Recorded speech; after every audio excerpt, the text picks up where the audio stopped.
Good day everyone, this is Mary Rose from Safe Online Practices and I hope you're doing well despite this pandemic. We will have a campaign on how to promote safe practices with the use of different cyber and digital literacy. Now, we are in a new normal case, so I hope you can learn something from our video presentation. Information is essential to every human being as it brings an update to keep everyone informed about the situation happening in our society.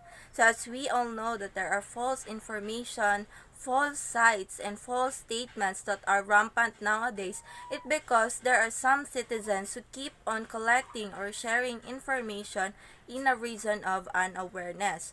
So collecting information gives us backups in order to fill our minds with such facts that can help us in our future endeavors. I will be sharing to you about how to locate and verify a source if it is reliable or not when we were going to collect or search for online information.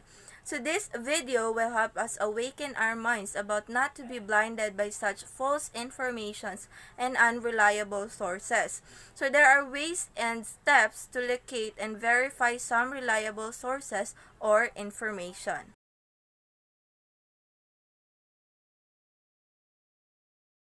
Starts with the sites you know.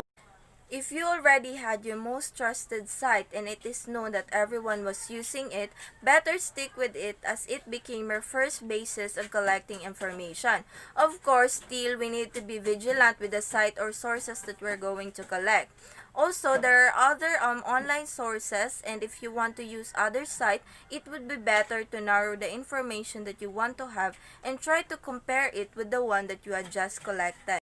Check the credentials. A unique way to evaluate an article or other type of online information is to check the credentials of the author or the whole article itself. Like for example, the article you've been reading was published for over 2 years. If the author provides a list of references to validate their credentials, then it would be better.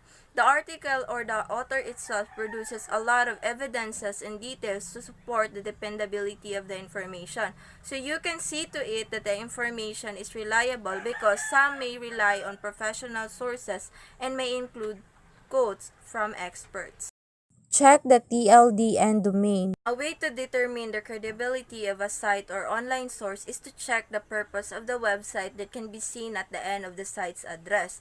So we can say that a source is reliable when a domain name ends with .com, .edu, .gov, or .org, the most common names. So .edu for educational purposes, it usually has citations at the end of the article.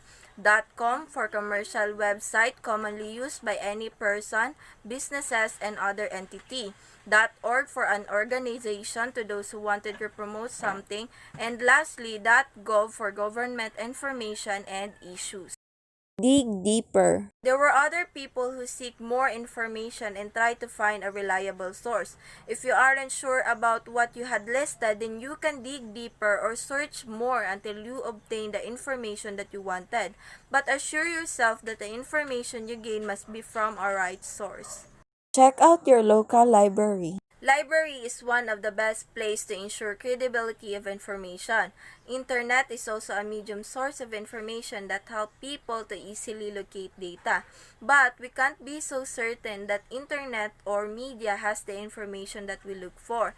There are other options that we can seek information like in newspaper, books, journals, researches, and other research tools that can be seen in the library.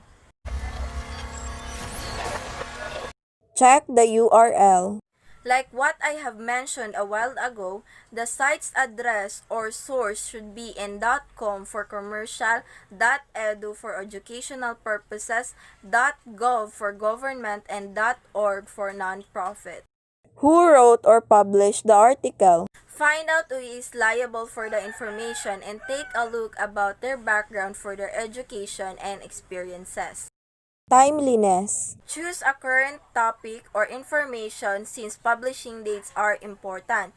I believe that an outdated information are also helpful, so they can be reviewed or summarized to create a new one. So we can't really say that an outdated information is not credible because there are some that has loaded with evidences and reliable facts to support a certain topic or article.